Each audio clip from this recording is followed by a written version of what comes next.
Un torrente de información reciente, originado en el seno de los Estados Unidos, desencadenó una operación que culminó con la aprehensión del principal artífice financiero de la compleja red delictiva conocida como Cártel Jalisco Nueva Generación. Este acontecimiento se produjo en un lapso sorprendentemente breve, de apenas 4 días.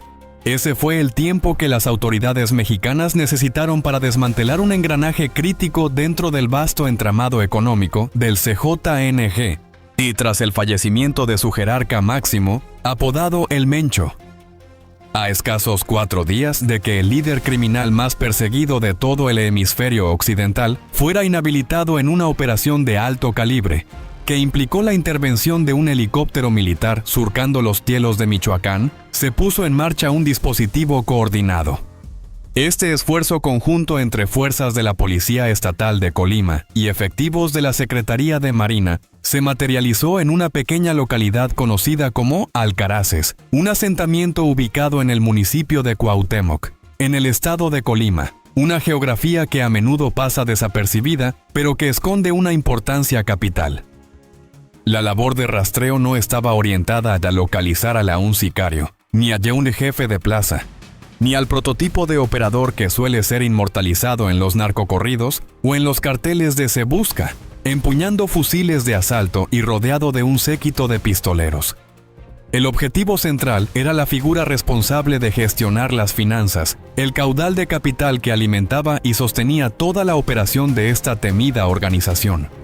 Este individuo no movía la droga, movía el dinero, la sangre vital de la red. La identidad de este crucial eslabón fue confirmada como José Israel, aunque en diversos documentos oficiales también se le ha identificado con la denominación de Arturo. Su alias, El Salsas, era de sobra conocido en los círculos delictivos y entre las agencias de inteligencia que le seguían los pasos. El 26 de febrero del año 2026 fue interceptado en compañía de una mujer, cuya identidad responde al nombre de Samantha Saray. En el momento de su detención, se hallaron en su poder varias bolsas conteniendo comprimidos que se presumía eran fentanilo, así como dosis de metanfetamina y porciones de cocaína, una mezcla de sustancias que subraya la amplitud de las operaciones ilícitas que gestionaba. Posteriormente, un juez federal emitió una resolución formal que lo vinculaba a proceso por la comisión de delitos contra la salubridad pública. En estos momentos, permanece bajo una estricta custodia. La arteria financiera del grupo criminal en Colima ha sufrido un menoscabo severo con la pérdida de su principal administrador, un cerebro detrás del flujo monetario que, hasta ese instante, parecía ininterrumpido. Esta es la narración detallada de su caída y la razón fundamental por la cual este suceso posee una trascendencia inapreciable, muy superior a lo que un análisis superficial podría sugerir. Para calibrar la verdadera magnitud de la captura de El Salsas, resulta indispensable adentrarse primero en la dinámica interna y la importancia geoestratégica del estado de Colima, un punto de inflexión para entender la operación global. La vasta mayoría de las personas ajenas a México jamás han escuchado hablar de esta entidad federativa, una circunstancia que los ingenieros de la infraestructura logística del CTJN, que comprendieron a cabalidad y explotaron metódicamente en su propio beneficio, usando su anonimato como un velo protector. Y si buscas desentrañar los secretos detrás de los mayores imperios criminales, te invitamos a ser parte de nuestra comunidad. Suscríbete al canal para no perderte ningún análisis revelador. Colima, en efecto, se erige como uno de los estados con la menor extensión territorial en el mapa de México, albergando aquí una población que apenas supera los 900,000 habitantes. Su geografía no ostenta campos petroleros de gran envergadura, ni tampoco posee una base industrial consolidada que logre captar una atención significativa a nivel nacional o internacional. En una semana cualquiera, su perfil no suele atraer la mirada escrutadora de las autoridades federales o la cobertura mediática que se concede a las grandes urbes o a los estados con mayor peso económico. Lo que sí posee, y es un activo de valor inestimable para las redes del narcotráfico global, es el puerto de Manzanillo. Para el Cártel Jalisco Nueva Generación, este simple hecho geográfico Esta ventaja posicional inherente convierte a Colima en uno de los territorios más estratégicamente críticos de toda la nación, un verdadero pulmón para sus operaciones transnacionales.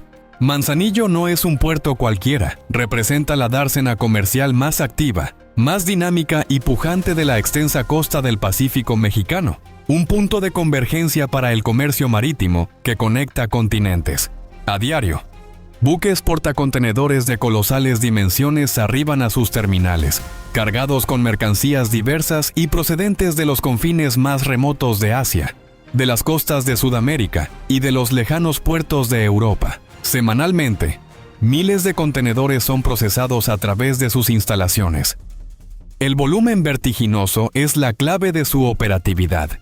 Este altísimo flujo de mercancías lícitas es lo que posibilita ocultar cargamentos ilícitos con una eficacia perturbadora, casi invisible a la supervisión superficial. La inmensidad de las operaciones comerciales legítimas se convierte en el camuflaje perfecto para el contrabando a gran escala, un escudo formidable contra la detección de los cargamentos más sensibles y lucrativos.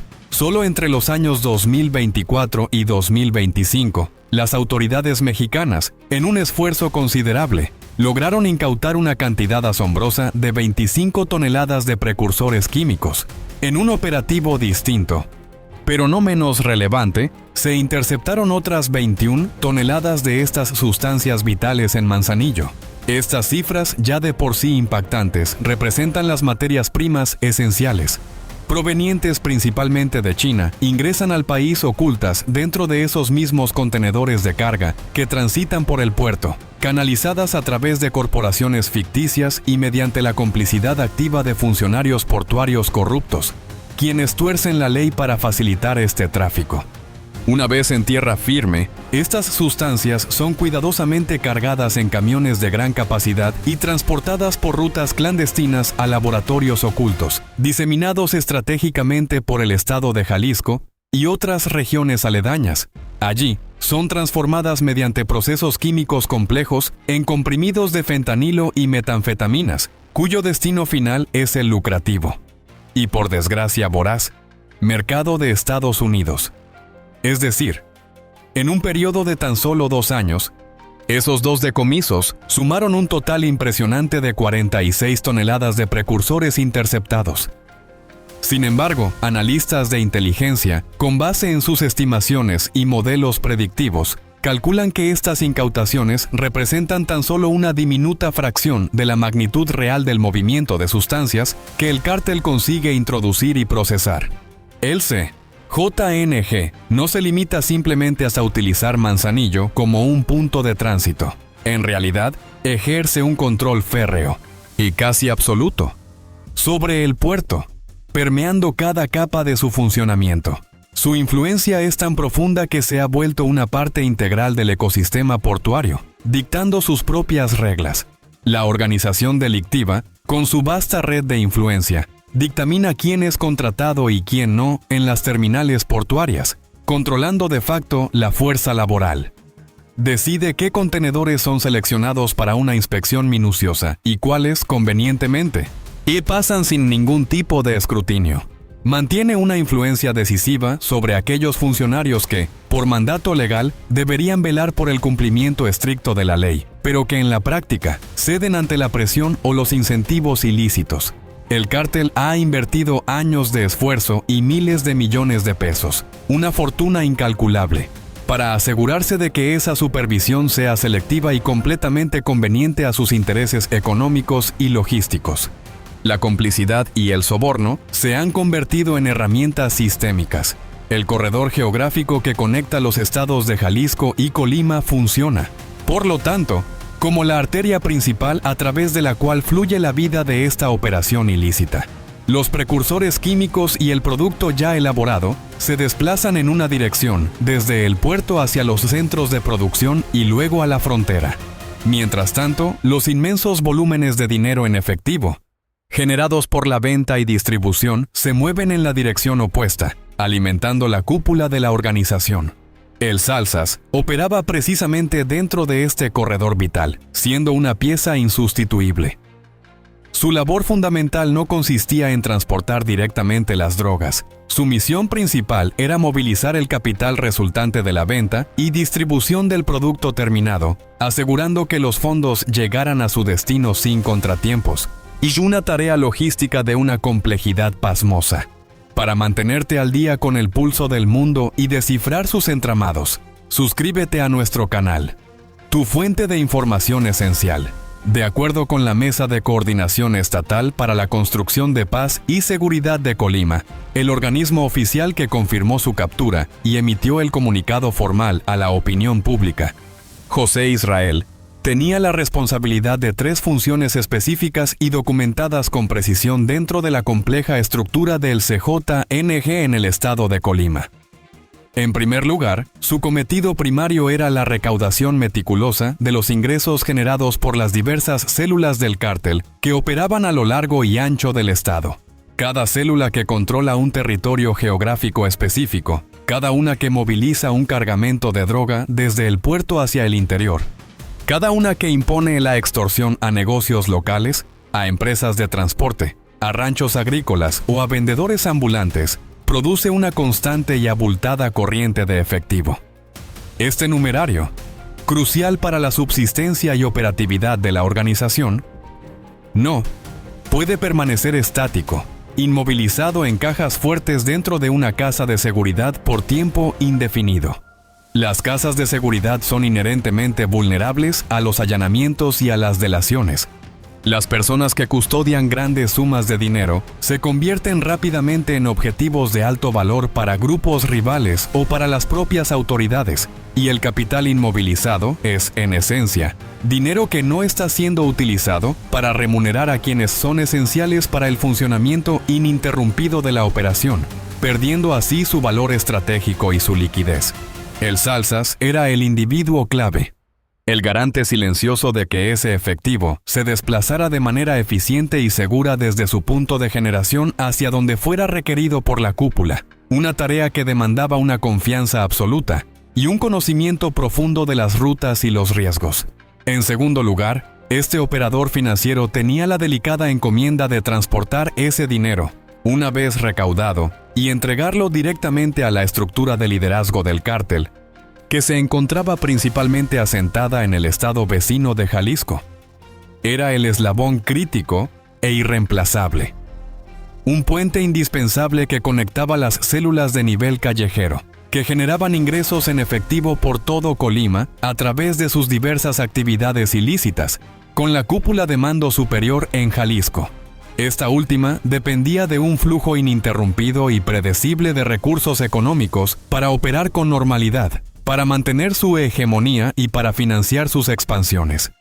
Estos recursos no eran para gastos superfluos, eran destinados a cubrir un sinfín de erogaciones operativas, todas ellas vitales para la supervivencia y expansión de la organización. El pago puntual a los sicarios, garantizando su lealtad y su disposición a actuar. La adquisición de armamento de última generación y vastas cantidades de municiones, esenciales para mantener su poder de fuego y enfrentar a rivales y autoridades. Los sobornos a policías municipales, a funcionarios estatales, y ya a inspectores federales, a trabajadores portuarios y a jueces, asegurando la impunidad y la fluidez de sus operaciones. La financiación de casas de seguridad y propiedades estratégicas, la compra y mantenimiento de vehículos, equipos de comunicación de alta tecnología y todos los costos operativos cotidianos que implica dirigir una organización criminal con presencia confirmada en más de 40 países alrededor del globo y con activos estimados en $50,000 millones. Ninguna de estas actividades, por muy grandes o pequeñas que fueran, podría llevarse a cabo sin una cadena de suministro financiero robusta, eficiente y sobre todo, discretamente gestionada. Y una cadena de suministro financiero de tal envergadura, por su propia definición, requiere imperiosamente de alguien que, físicamente, traslade el capital de un punto a otro, sorteando todos los obstáculos y riesgos. No te quedes al margen de la conversación. Únete a nuestra creciente comunidad y suscríbete al canal para no perderte las claves de la geopolítica y el crimen organizado. En tercer lugar, y no menos importante, El Salsas proporcionaba un apoyo logístico integral a lo largo del estratégico corredor que une Jalisco y Colima, un trayecto vital para el cártel. Esta función trascendía por mucho el simple traslado de efectivo. Implicaba la gestión minuciosa y la supervisión constante de las rutas de transporte. El conocimiento actualizado y de primera mano sobre qué carreteras estaban bajo vigilancia de las fuerzas del orden en una semana específica y cuáles, por el contrario, ofrecían una ventana de seguridad.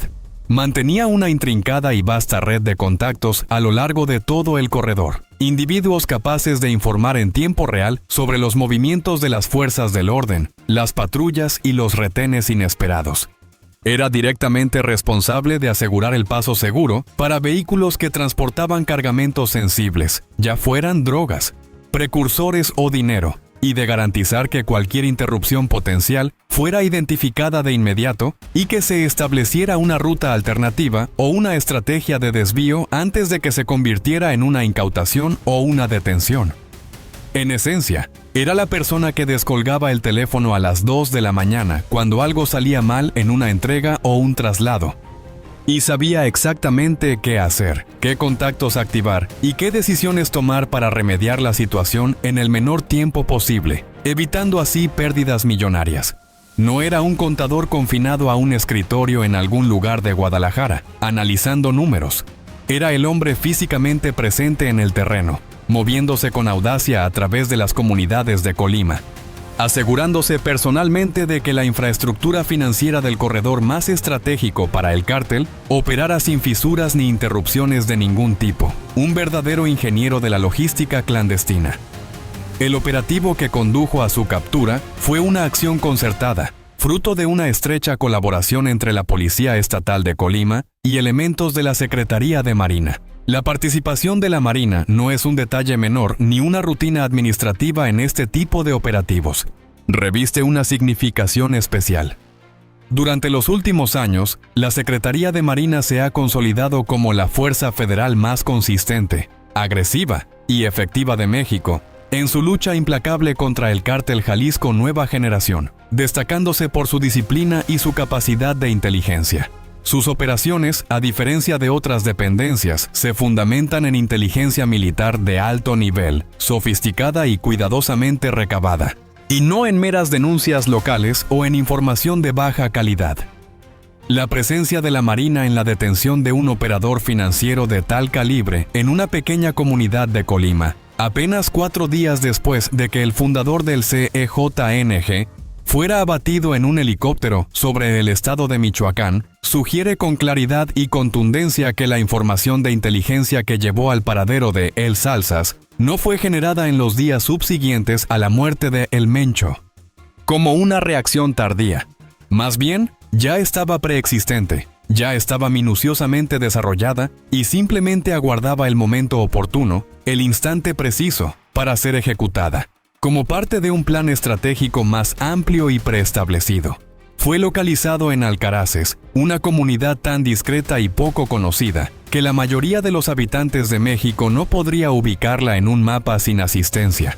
Es el tipo de lugar donde una persona, sobre todo una que opera en las sombras, puede moverse con relativa discreción, sin generar la atención y el escrutinio que inevitablemente atrae una ciudad grande o un centro urbano. Un sitio que, desde una perspectiva externa y superficial, puede parecer insignificante o de escasa relevancia, pero que funciona como infraestructura clave y fundamental para la organización precisamente por esa aparente falta de importancia, convirtiéndose en un refugio y un centro de operaciones camuflado. Junto a él, en el momento de la detención, se encontraba Samantha Saray.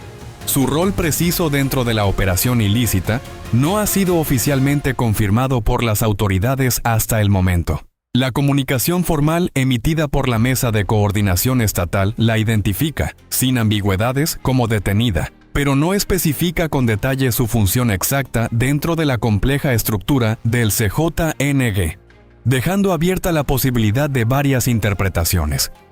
La fase de investigación complementaria. que actualmente se encuentra en curso bajo la supervisión de las autoridades federales, determinará qué cargos, si los hubiera, les serán aplicados de manera específica y si su participación iba más allá de un mero acompañamiento.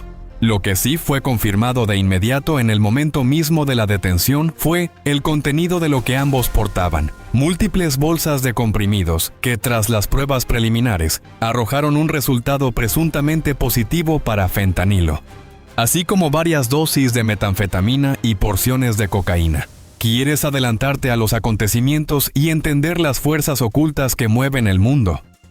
Suscríbete a nuestro canal, Tu Brújula en la Complejidad Actual.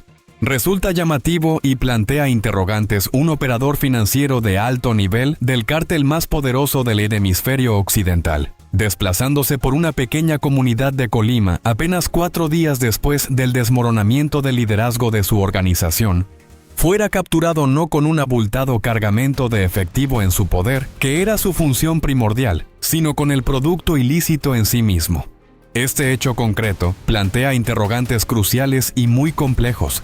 ¿Significa esto que la infraestructura financiera que él administraba ya estaba en un proceso avanzado de desintegración, dificultando el movimiento de dinero? ¿Estaba intentando consolidar activos en especie, anticipándose a una inminente debacle o a la necesidad de liquidez no monetaria? ¿O es que simplemente se encontraba en el sitio equivocado, con la carga incorrecta y en el instante menos propicio, en medio del caos generado por la muerte de su líder? Un juez revisó el caso ese mismo día, con la celeridad que amerita una detención de tal magnitud. José Israel está formalmente vinculado a proceso bajo el artículo 195 bis del Código Penal Federal, una disposición legal que tipifica delitos relacionados con la posesión de metanfetamina y fentanilo. El magistrado estableció un plazo específico para el periodo de investigación complementaria, durante el cual el Ministerio Público deberá robustecer el expediente probatorio con más elementos de convicción y determinar el alcance total de la responsabilidad penal de El Salsas. Es evidente, dada la gravedad de los cargos y su perfil, que no recuperará su libertad de inmediato. La pregunta que ahora resuena con fuerza en los círculos de inteligencia y seguridad es: ¿qué sabe exactamente este individuo sobre las operaciones internas del cártel? ¿Qué revelará si la presión es suficiente? Y, lo que es aún más preocupante, ¿hay alguien en el corredor de Jalisco que ya esté intentando asegurarse de que nunca tenga la oportunidad de hablar, silenciándolo para siempre y protegiendo los secretos de la organización? El 22 de febrero, El Mencho encontró su fin en Tapalpa, un idílico municipio en Jalisco, tras un operativo de inteligencia militar que se había prolongado metódicamente por 4 meses de seguimiento y análisis exhaustivo. 8 de sus sicarios, sus guardias más leales, fueron abatidos en el violento enfrentamiento que precedió a su huida, y él, herido de gravedad, consiguió escapar hacia el bosque montañoso. Lamentablemente para él, falleció en el interior de un helicóptero que lo trasladaba, antes de poder llegar a una instalación médica en la Ciudad de México. El 23 de febrero, apenas un día después de la caída de su líder, sus 2 escoltas principales, identificados como Andrés N. y Genaro N., fueron capturados con vida en el bosque, muy cerca del lugar donde El Mencho había sido herido. Inmediatamente, fueron trasladados a una instalación federal en la Ciudad de México bajo una fuerte custodia de seguridad, dada la información que presumiblemente poseían.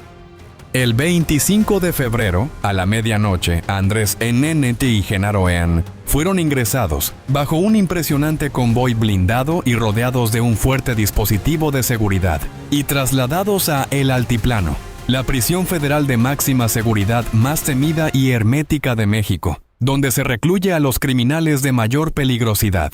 Un juez federal abrió una audiencia. Uno de los individuos se declaró inocente ante el juez, quien, sin dilación, ordenó prisión preventiva sin derecho a fianza, asegurando que no saldría en libertad mientras continuaban las investigaciones. Para estar siempre un paso adelante en la comprensión de los grandes poderes, te invitamos a suscribirte a nuestro canal y acceder a análisis exclusivos. Ese mismo 25 de febrero, los mandos y superiores del CEJNG se reunieron supuestamente en una lujosa propiedad ubicada en Zapopan, Jalisco, con el objetivo urgente y trascendental de definir la sucesión de su líder caído.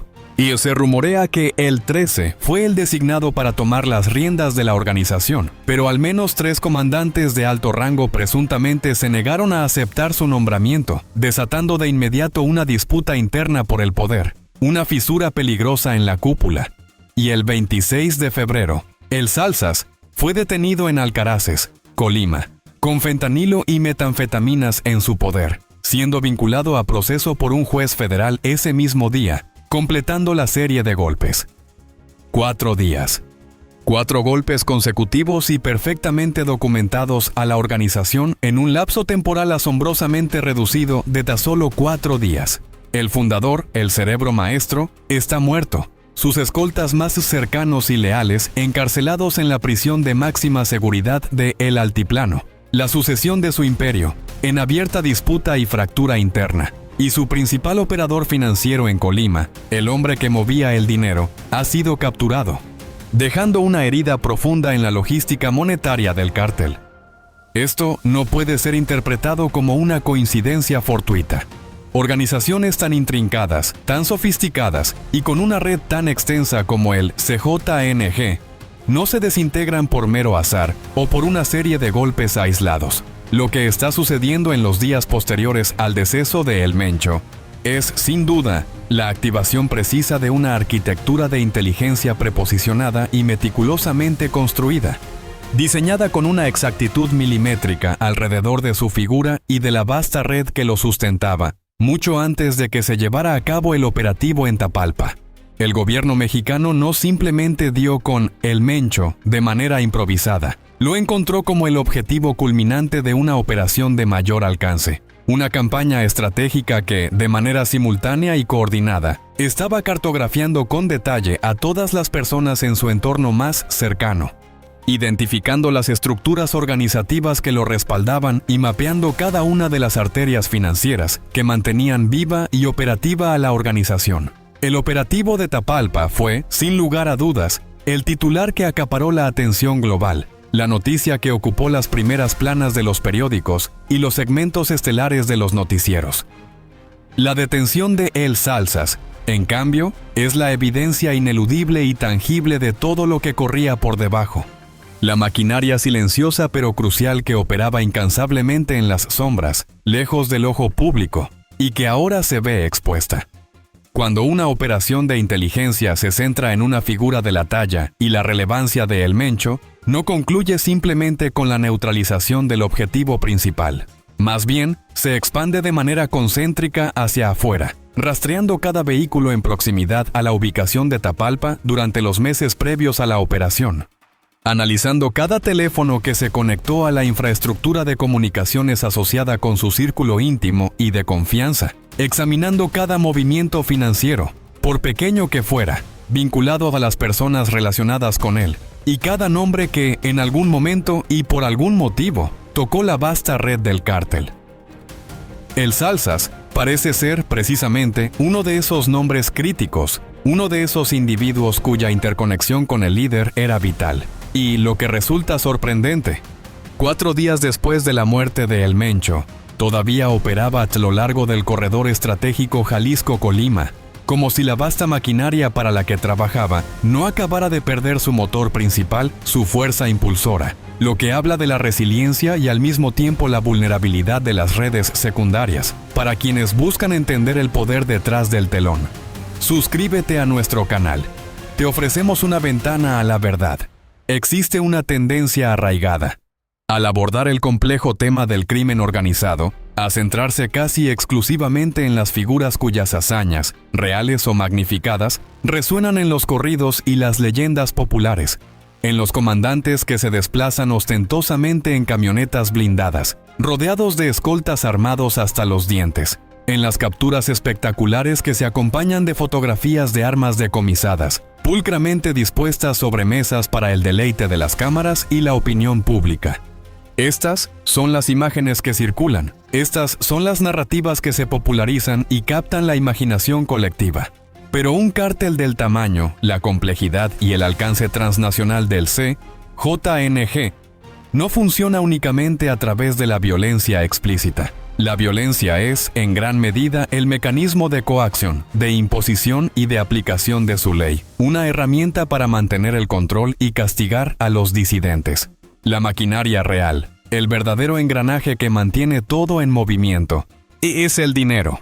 Específicamente, la capacidad estratégica de generarlo a un ritmo más acelerado que los costos operativos de la organización, de movilizarlo sin que sea interceptado o robado por terceros, de entregarlo de manera segura y puntual a las personas que lo necesitan desesperadamente, para mantener las operaciones en marcha, y de repetir este ciclo complejo a una escala monumental en decenas de estados dentro de México y en más de 40 países de manera simultánea, alimentando una economía sumergida global.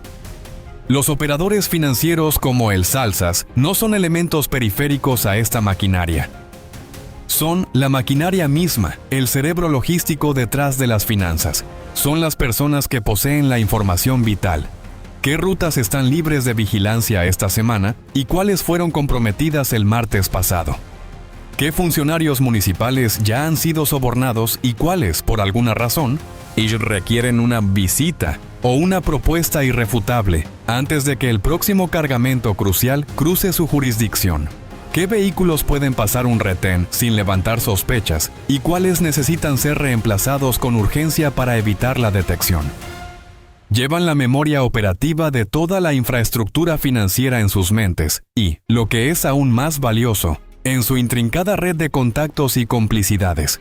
Cuando uno de estos operadores críticos es eliminado o detenido, las células que alimentaban el flujo de efectivo hacia arriba en la cadena de mando, de repente se encuentran con un vacío logístico y de confianza que no pueden llenar sin tener que reconstruir desde cero la compleja red de relaciones y complicidades que el Salsas pasó años estableciendo con meticulosidad.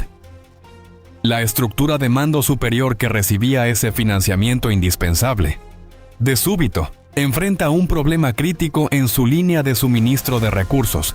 Y esto ocurre precisamente en el momento en que menos pueden permitírselo, cuando la organización está en su punto más vulnerable. No es, hay que aclararlo, una herida mortal que vaya a disolver la organización de inmediato. El CJNG que son tosínquecos, MG no se disolverá ni desaparecerá porque el Salsas esté detenido. La organización ha diseñado un sistema de redundancia en cada capa de su estructura, previendo este tipo de eventualidades, y ha sobrevivido a la detención de figuras de alto rango en el pasado, demostrando una resiliencia notable.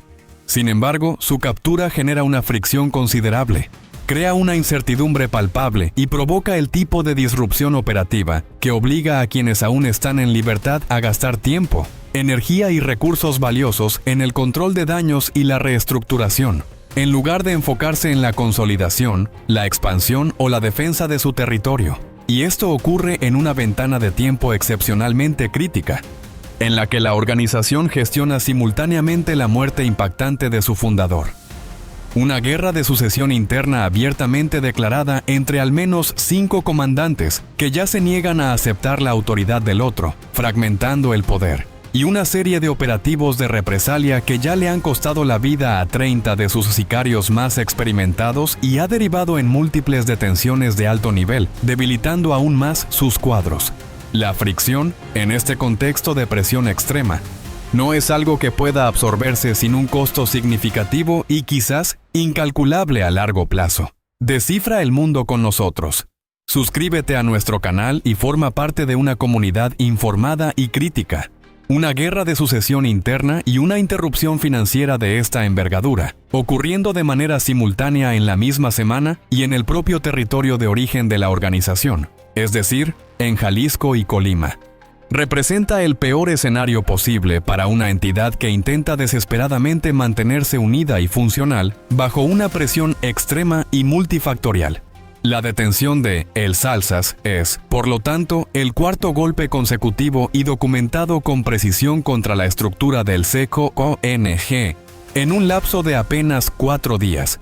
Pero también nos revela algo muy específico y de gran trascendencia sobre el estado de las cosas en Colima. Y esto importa por una razón que va mucho más allá de este único arresto y de este solo individuo. Colima ha ostentado la tasa de homicidios per cápita más alta de México durante años, una estadística macabra que subraya la intensidad de la violencia en este pequeño estado. No porque sea un estado grande en extensión, ni porque sea estratégicamente importante para la economía nacional en términos convencionales, sino precisamente porque el CJNG libra una lucha feroz y encarnizada para mantener su control.